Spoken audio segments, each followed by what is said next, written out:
अस्सलाम वालेकुम नाजरीन, मैं मुख्तार अहमद कुरैशी एडवोकेट आपसे मुखातब हूँ। मैं फैल्कन लॉ सर्विसेज का चीफ एग्जीक्यूटिव ऑफिसर भी हूँ। हमारी फर्म ने यह सिलसिला शुरू किया है जिसमें हम लोगों को कानून की पेचीदा मसाइल का हल अहम फहम ज़बान में समझाते हैं। आज का हमारा उन्वान है राइट टू सेल्फ डिफेंस या हक़ के हिफाजत खुद इख्तियारी। अगर आप हमारे चैनल पर पहली बार आए हैं तो हमारे चैनल को सब्सक्राइब कर लीजिए और साथ ही बेल आइकॉन प्रेस कर दीजिए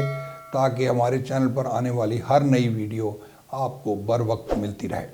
नाजरीन, पाकिस्तान के कानून के मुताबिक हर शख्स को अपनी जान और माल की हिफाजत करने का हक़ हासिल है। अगर कोई ऐसी सूरत बन जाए जिसमें कोई हमला आवर किसी शख्स की जान पर या उसके माल पर या उसकी इज़्ज़त व आबरू पर या उसके बीवी बच्चों पर हमला करे तो ताज़ीरात पाकिस्तान की दफ़ा 96 उस शख्स को अपनी हिफाजत का मुकम्मल इख्तियार देती है। पाकिस्तान की नंबर 1 आर्किटेक्चर फर्म रिहायशी व कमर्शियल बिल्डिंग की तमीर व नक्शाजात हारून अहमद चीफ आर्किटेक्ट। ताज़ीरात पाकिस्तान की दफ़ा 96 के मुताबिक अगर कोई शख्स अपनी हिफाजत के लिए ऐसा कोई काम करता है जो आम हालात में तो ताज़ीरात पाकिस्तान के मुताबिक जुर्म के ज़ुमरे में आता हो, लेकिन हिफाजत खुद इख्तियारी की सूरत में वो काम जुर्म नहीं होगा। ताज़ीरात पाकिस्तान की दफ़ात 96 ता 106 राइट टू सेल्फ डिफेंस का मुकम्मल अहाता करती हैं। जब कोई शख्स किसी की बीवी बच्चों पर हमला आवर होता है और वो शख्स हमला आवर के इरादे को भांपते हुए ये समझता है कि ये हमला आवर उसको या उसके बीवी बच्चों को कत्ल करने का इरादा रखता है या फिर उसे या उसकी बीवी बच्चों को इस हमले के दौरान इतना ज़ख्मी कर देगा जिससे उनके लिए जीना मुश्किल हो जाएगा, तो उस शख्स को सेल्फ डिफेंस का हक़ हासिल हो जाता है, जिसके तहत वो हमला करने वाले पर जवाबी हमला करके उसे शदीद ज़ख्मी या कत्ल भी कर सकता है। ऐसी सूरत में वो शख्स कत्ल का मुजरम तस्वर नहीं होगा। इसके अलावा भी कई सूरतों में राइट टू सेल्फ डिफेंस का हक़ हासिल होता है। मिसाल के तौर पर अगर कोई हमला आवर किसी शख्स के बीवी बच्चों पर ज़ना बिल जबर की नीयत से हमला आवर हो या कोई हमला आवर किसी शख्स के साथ सोडोमी करना चाहता हो या कोई हमला आवर किसी शख्स या उसके अहले खाना के किसी रुकन को अगवा करना चाहता हो या किसी शख्स को अंदेशा हो जाए कि हमला आवर उसे काबू करके गैर कानूनी तरीके से कैद में बंद करना चाहता है या किसी शख्स को ये अंदेशा हो जाए कि हमला आवर उसके या उसके बीवी बच्चों के माल या प्रॉपर्टी को छीन लेगा या कोई हमला आवर किसी शख्स के घर में नुकसान पहुंचाने, चोरी या डकैती की नीयत से दाखिल हो जाए या कोई बच्चा जिसकी उम्र 12 साल से कम हो या कोई शख्स नशे की हालत में हो या दिमागी लिहाज से फिट ना हो और वो हमला करे तो भी आपके पास राइट टू सेल्फ डिफेंस होगा।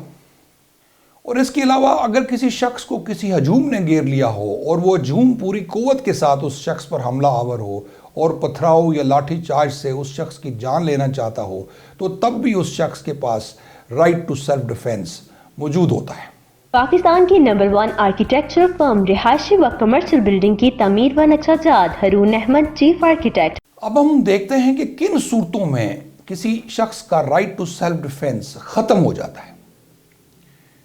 नंबर 1, अगर एक हमला आवर किसी को कत्ल करना चाहता है लेकिन उस शख्स के पास ऐसे ज़राए मौजूद हैं कि वो पुलिस को इतला कर सकता है और पुलिस मौका पर पहुंच जाती है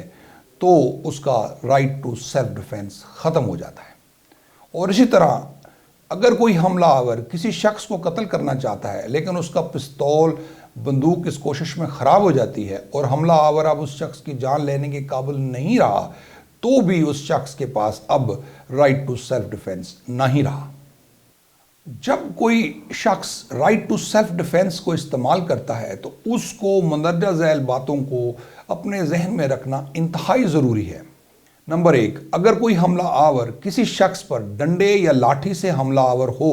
तो उस सूरत में कानून उस शख्स को ये कतई हक नहीं देता कि वो हमला आवर को बंदूक, पिस्तौल या किसी आतिशी नस्ले से कत्ल कर दे। ऐसी सूरत में वो शख्स हमला आवर को सिर्फ और सिर्फ शदीद ज़ख्मी कर सकता है, ना कि गोली चला के उसकी जान ले ले। नंबर 2, अगर कोई हमला आवर किसी शख्स को सिर्फ ज़ख्मी करने का इरादा रखता हो, ना कि उसे कत्ल करने का, تو وہ شخص رائٹ ٹو سیلف ڈیفینس کے تحت حملہ آور کو قطعی طور پر قتل نہیں کر سکتا۔ ایسی صورت میں وہ شخص حملہ آور کو صرف اور صرف زخمی کر سکتا ہے۔ رائٹ ٹو سیلف ڈیفینس کی بابت اس بات کا بھی خیال رکھنا ضروری ہے کہ اگر کوئی سرکاری آفیسر ہجوم کو ختم کرنے کے لیے لاٹھی چارج کرتا ہے تو اس کے خلاف کسی شہری کو رائٹ ٹو سیلف ڈیفینس حاصل نہیں ہوگا، لیکن اگر کسی شخص کو یہ اندیشہ ہو جائے کہ یہ پولیس والا ناجائز طور پر اس کی زندگی چھین لینا چاہتا ہے تو ایسی صورت میں وہ اس سرکاری ملازم کے خلاف رائٹ ٹو سیلف ڈیفینس کا استعمال کر سکتا ہے۔ ناظرین، اس بات کو پورے دھیان سے سمجھ لیں کہ کسی شخص کو رائٹ ٹو سیلف ڈیفینس صرف اور صرف اسی صورت میں حاصل ہوتا ہے کہ جب وہ سمجھتا ہے کہ حملہ آور اس کے خاندان کے کسی فرد کی جان لے لے گا تو وہ شخص اپنے اور اپنے اہل خانہ کی جان بچانے کے لیے کسی حملہ آور کو قتل کر دینے کا حق رکھتا ہے۔ لیکن اگر اس شخص نے ہوائی فائر کیا ہو اور حملہ آور بھاگ جائے تو اس شخص کو مزید رائٹ ٹو سیلف ڈیفینس حاصل نہیں رہے گا۔ اسی طرح اگر حملہ آور کو اس شخص نے شدید زخمی کر دیا ہے کہ وہ اس شخص کی جان لینے کے قابل نہیں رہا تو بھی اس شخص کے پاس رائٹ ٹو سیلف ڈیفینس نہیں ہوگا۔ پاکستان کی نمبر 1 آرکیٹیکچر فرم رہائشی و کمرشل بلڈنگ کی تعمیر و نقشہ ہرون احمد چیف آرکیٹیکٹ۔ یعنی کہ رائٹ ٹو سیلف ڈیفینس اس وقت شروع ہو جاتا ہے جب کسی شخص کو کسی دوسرے شخص سے اس کی اپنی یا اپنے اہل خانہ کی جان و مال کے چھن جانے کا خطرہ ہو۔ جوں ہی وہ خطرہ ٹل جائے تو یہ رائٹ ٹو سیلف ڈیفینس ختم ہو جاتا ہے۔